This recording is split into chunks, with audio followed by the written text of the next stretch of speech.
बिस्मिल्लाहिर्रहमानिर्रहीम। एस नौशाद आलम के चैनल में मुअज़्ज़िज़ ख्वातीनो हज़रात, तमाम नाज़रीनों को दिल की गहराइयों से खुशामदीद और मोहब्बत भरा अस्सलामु अलैकुम। देखो देखो लैला, तेरे मजनू की कलेजा क्या है। देखो देखो लैला, तेरे मजनू का कलेजा क्या है। और खाक में मिलके भी कहता है अभी बिगड़ा क्या है। लैला मजनू की मोहब्बत की दास्तान बहुत ही मशहूर और मारूफ है। हर उर्दू बोलने वाला, हर अरबी बोलने वाला कभी न कभी लैला मजनू की मोहब्बत की दास्तान, लैला मजनू की मोहब्बत की किताब जरूर आपने सुना होगा। मगर आज मालूम होगा असल दास्तान क्या थी और इतनी ज्यादा मोहब्बत करने वालों को आखिर अंजाम क्या होता है। बहुत सी तारीखदानों और मुसन्निफों ने अपनी अपनी कलम से लैला मजनू की दास्तान अपने अपने अंदाज में बयान किया है। किसी ने मुख्तसर तो किसी ने हजारों सफ़ों की किताब लिख डाली। नाजरीन, तारीखे आलम में जहां नफरत हो, बगावत हो, कत्ले आम हो जाए, वहीं दूसरी तरफ लैला मजनू की कहानी बेशुमार हो जाए। कुछ ऐसी सबक जहां आमोज दस्ताने मौजूद है जिन्हें सुनकर दिल तरफ उठता है और आंखें नम हो जाती है। ये अरबी की मशहूर व मारूफ है जो मोहब्बत की अलामत भी समझी जाती है और वफा और इश्क की हकीकी से मुंसलिक भी है। और ये लाजवाब मोहब्बत का आगाज कैसे हुआ और ये किस अंजाम से दो चार हुई। हमारी आज का वीडियो का मौजू यही है, लैला मजनू की मोहब्बत का दास्तान। अगर आप हमारे चैनल पर नए हैं तो बराए मेहरबानी आप हमारा चैनल एस नौशाद आलम को सब्सक्राइब वाला बटन दबाएं और वीडियो का मुकम्मल देखने और पसंद आए तो लाइक और शेयर करना ना भूलें। नाजरीन अल अजहर यूनिवर्सिटी के शोबाई उर्दू के प्रोफेसर डॉक्टर मोहम्मद अपनी किताब लैला मजनू में लिखते हैं, लैला मजनू के शदीद इश्क मोहब्बत कोई फर्जी दास्तान नहीं है, बल्कि पहली सदी हिजरी का सच्चा वाकया है जो अरब के शहर नज्द के इलाकों में रुनमा हुआ और लाजवाब बन गया, जिसे दुनिया मजनू के नाम से जानती है। मजनू का असल नाम कैस इब्ने अल मल्लू इब्ने मज़ाहम था और अरब में आज भी कैस नाम रखा जाता है। कैस एक मालदार नजदीक कबीले बनु आमिर के सरदार का बेटा था। वह बहुत ही खूबसूरत और खुशगुफ्तार नौजवान था और कैस का नाम मजनू तब रखा गया जब वह लैला के मोहब्बत में, लैला के इश्क में गिरफ्तार हो गया। और जानते हैं ना मजनू का मतलब, और जानते हैं ना अरबी भाषा में मजनू का मतलब पागल होता है, दीवाना होता है।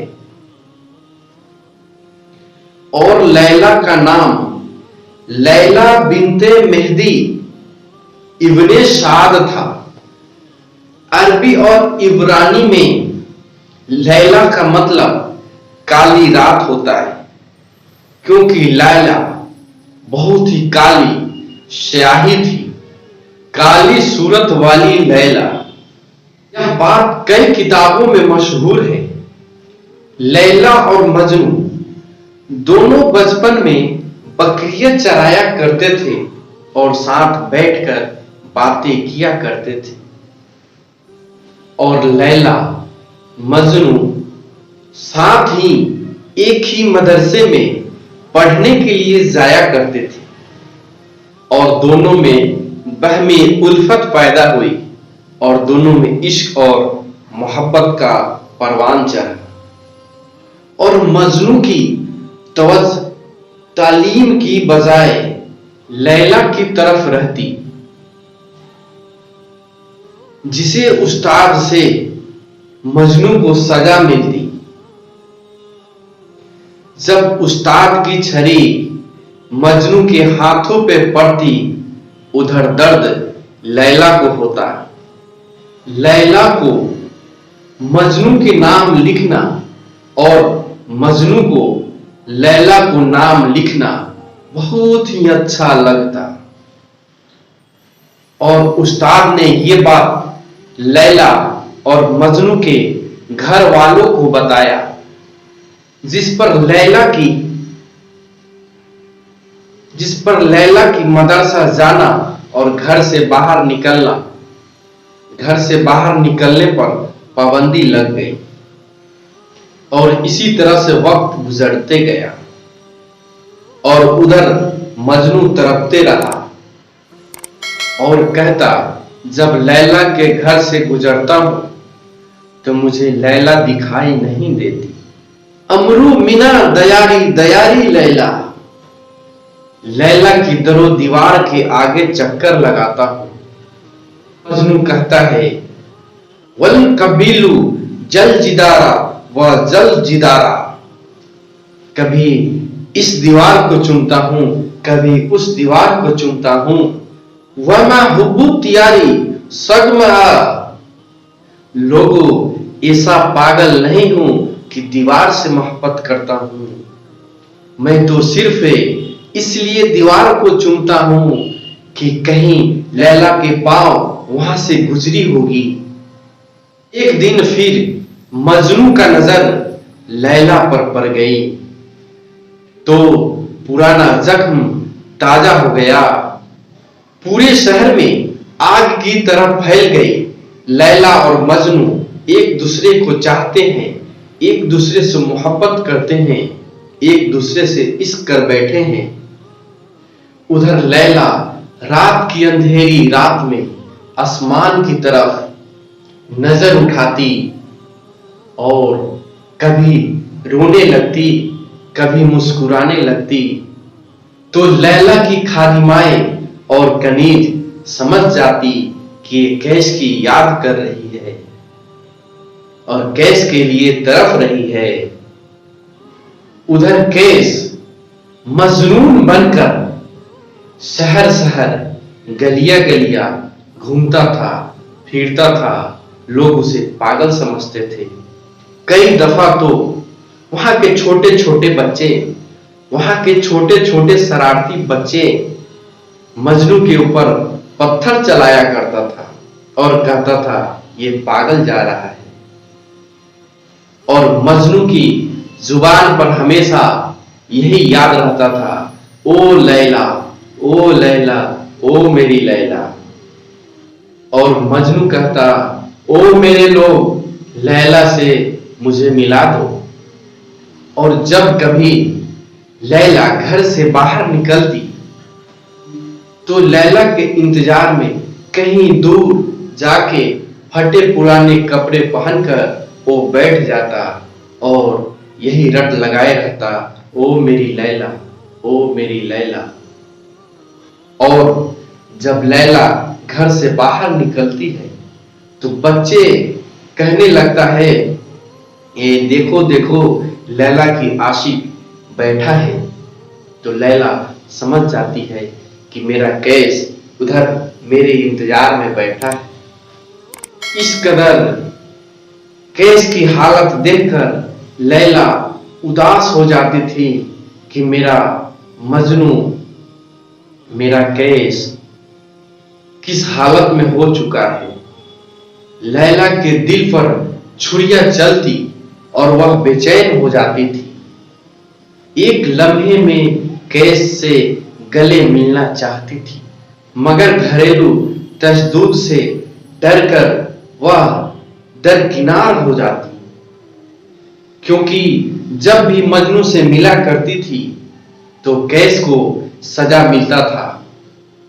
लैला के वालिद कैस पर कहर बरपा करते थे और ये जुल्म लैला के वालिद को कोई रोक नहीं पाता था, क्योंकि उस जमाने का सबसे अमीर था और लैला मजनू दोनों एक सहरा किनारे मिला करते थे।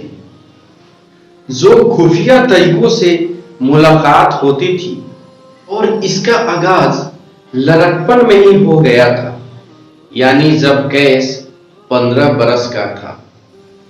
पहली मर्तबा कुछ ऐसा होता है, किसी लड़के ने लैला को आकर बताता है, कड़ी धूप में कैस नामी शख्स रेत के ऊपर पड़ा है, वह मरने का करीब है और उसे एक ही धुन है, लैला लैला लैला। जब वह लड़का पैगाम पहुंचाया तो लैला तरफ उठती है और मिलने के लिए सोच लेती है।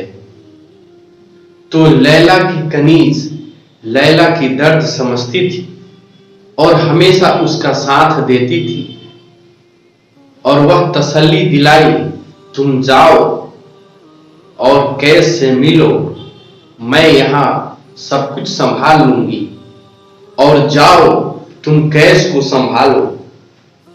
और लैला रात को अंधेरी रातों में और जान पर खेल कर निकल गई और आवाज लगाते लगाते पहुंच गई और मजनू को जाकर पानी पिलाई और उसको समझाकर फिर घर अपनी वापिस आ गई कि तुम अपने साथ इस तरह जुल्म मत किया करो कैस। और उधर मजनू समझ गया मेरी तकलीफ से लैला को दर्द होता है। कैस का वालिद उधर जंगल में ढूंढ ढूंढ कर कैस को खाना खिलाया, पानी पिलाया और ये भी समझाया, बेटा लैला को तुम भूल जाओ, अपने दिल से निकाल दो। मगर वह कैस अपने वालिद का एक न सुना। अलबत्ता कैस के वालिद के अलावा कोई भी किसी को भी नहीं मालूम रहता कि कैस कहाँ है। शहर में बहुत कम ही दिखाई देता था। उधर लैला भी अपनी कनीज को भेजा करती थी, जाके मेरा कैस को पैगाम दो, वह कहाँ है, कैसे है। और उसकी कनीज जब आती है, शहर में देखती है तो कैस को न पाती है। तो यह पैगाम लेकर जब लैला को वह सुनाती है तो लैला समझ जाती है कि कैस कहीं न कहीं मेरा ही इंतजार करता होगा, फिर शहरा की रेत पर होगा।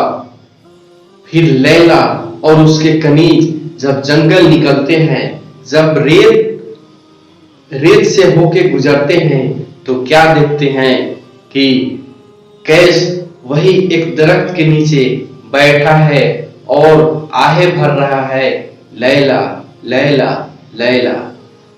और जब लैला कहती है कैस से, कैस तुम यहाँ क्या कर रहे हो, तो कैस कहता है हम तुम्हें पहली बार यही दरख्त के नीचे मिला था, इसीलिए उस दिन से ही अभी तक मैं इंतजार यहीं पे कर रहा हूं कि शायद तुम यहीं आ सकती हो।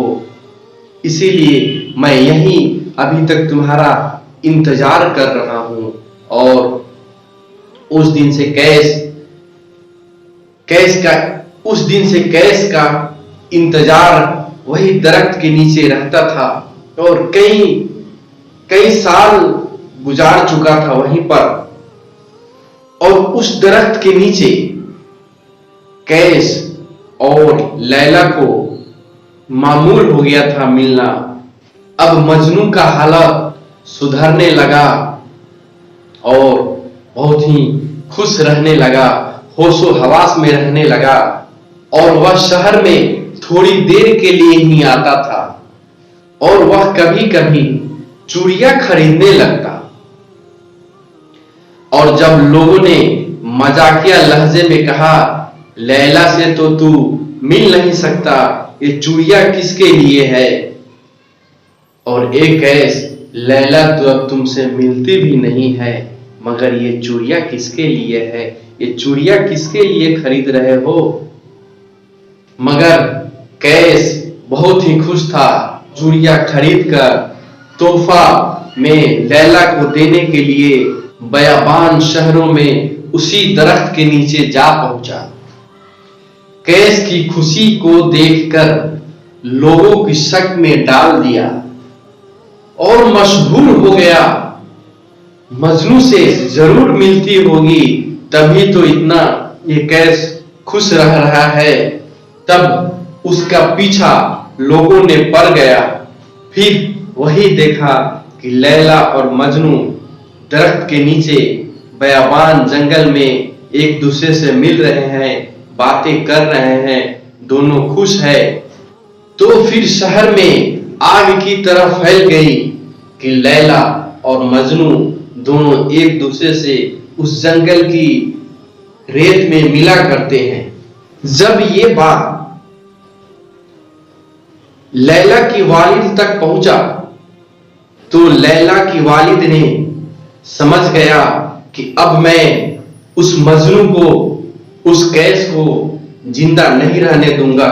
और कुछ गुंडे, कुछ मवालियों को उसने